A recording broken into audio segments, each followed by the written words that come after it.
कैसा होगा कलयुग के बाद का युग। दोस्तों, गीता में कहे अनुसार जिस तरह से दिन के बाद रात का होना तय है, ठीक उसी प्रकार युग का परिवर्तन होना भी एक अटल सत्य है। ऐसे में माना जाता है कि युगों के इस परिवर्तन की क्रिया में अब कलयुग के समाप्त होने और सतयुग के आरंभ होने का समय आ गया है। तो कैसा होगा सतयुग? सतयुग को लेकर पुराणों में वर्णित इस बात को जानकर आप भी चौंक जाएंगे कि इस युग की समय अवधि 17,28,000 वर्ष तक की जाएगी और साथ ही इस युग में मनुष्य की आयु 4,000 से 10,000 वर्ष हो जाएगी। पृथ्वीलोक पर एक बार फिर धर्म का बोलबाला होगा। मनुष्य भौतिक सुख की जगह मानसिक सुखों पर बल देगा। मनुष्य के अंदर एक दूसरे के लिए नफरत की कोई जगह नहीं होगी और चारों तरफ भाईचारा व प्यार ही प्यार होगा। जिस मानवता को लोग कलयुग त्याग चुके हैं, उसकी दोबारा से स्थापना होगी। इसके साथ ही मनुष्य को परम ज्ञान की प्राप्ति होगी। फिर से लोग पूजन और कर्म कांड में विश्वास करना शुरू कर देंगे। इतना ही नहीं, आने वाले सतयुग में तो मनुष्य अपने तपोबल से भगवान से भी बात कर सकेंगे,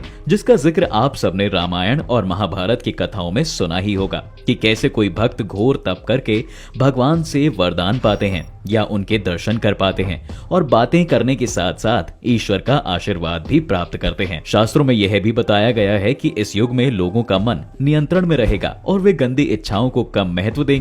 लोग सिर्फ आत्मा के परमात्मा से मिलने से ही खुश हो जाएंगे। उन्हें सांसारिक मोहमाया अपने वश में नहीं कर सकेगी।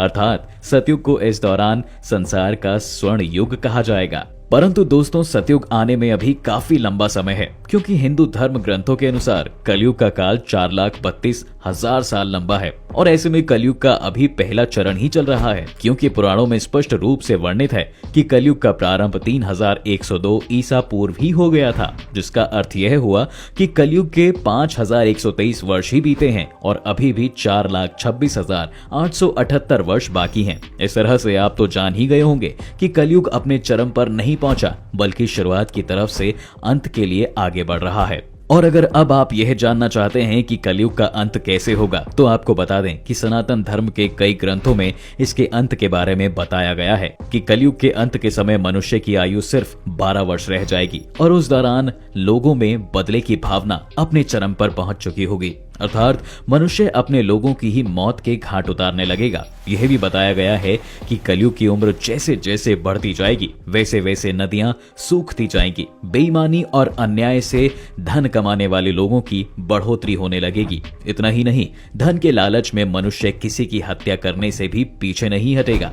इतना ही नहीं, मनुष्य पूजा पाठ, व्रत, उपवास और सभी धार्मिक काम करना बंद कर देगा। गाय दूध देना बंद कर देगी। मानवता नष्ट हो जाएगी। लड़कियां बिल्कुल भी सुरक्षित महसूस नहीं करेंगी और यहाँ तक कि उनके अपने ही घर में शोषण होगा। उनके अपने ही उनके साथ गलत काम करेंगे। बाप बेटी, भाई बहन सभी रिश्ते अपनी मर्यादा को पीछे छोड़ देंगे। एक भाई दूसरे भाई का ही शत्रु बन जाएगा। शादी जैसा पवित्र रिश्ता एकमात्र व्यापार बनकर रह जाएगा। सभी की शादीशुदा जिंदगी में कोई ना कोई बाधा जरूर आएगी। पति पत्नी एक दूसरे को धोखा देना आरंभ कर देंगे। यही नहीं, कलयुग में समाज इतना हिंसक हो जाएगा कि जो लोग बलवान होंगे, चारों तरफ उनका ही बोलबाला होगा। इसके अलावा कलयुग की स्त्रियां हमेशा चार से भ्रष्ट और पति का अपमान करने वाली हो जाएंगी। वह सास ससुर से घृणा करेंगी और किसी का भी भय नहीं करेंगी। मलिन भोजन करेंगी और अपने पति की सेवा से हमेशा मुंह मोड़े रहेंगी। और ऐसे ही हाल पुरुषों का भी रहेगा।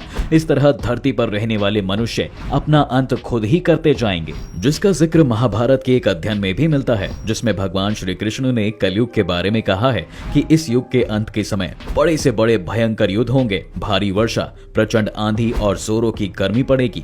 लोग दूसरों की खेती काट लेंगे, कपड़े चुरा लेंगे, पानी पीने का सामान और पेटियां भी चुरा लेंगे। चोर अपने ही जैसे चोरों की संपत्ति चुराने लगेंगे। हत्यारों की भी हत्या होने लगेगी।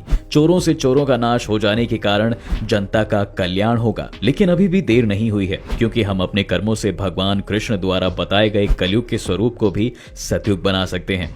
ऐसा इसलिए क्योंकि धर्म ग्रंथों में कहा गया है कि कलयुग में जो लोग धर्म और कर्म का विश्वास करेंगे, उन्हें सतयुग की तरह ही सुख की प्राप्ति होगी। अगर आप भी इस घोर कलयुग में सतयुग का सुख पाना चाहते हैं, तो अपने कर्मों पर ध्यान दीजिए और उस हर एक कर्म को सुधारिए जो आपको पाप का भागीदार बना सकता है।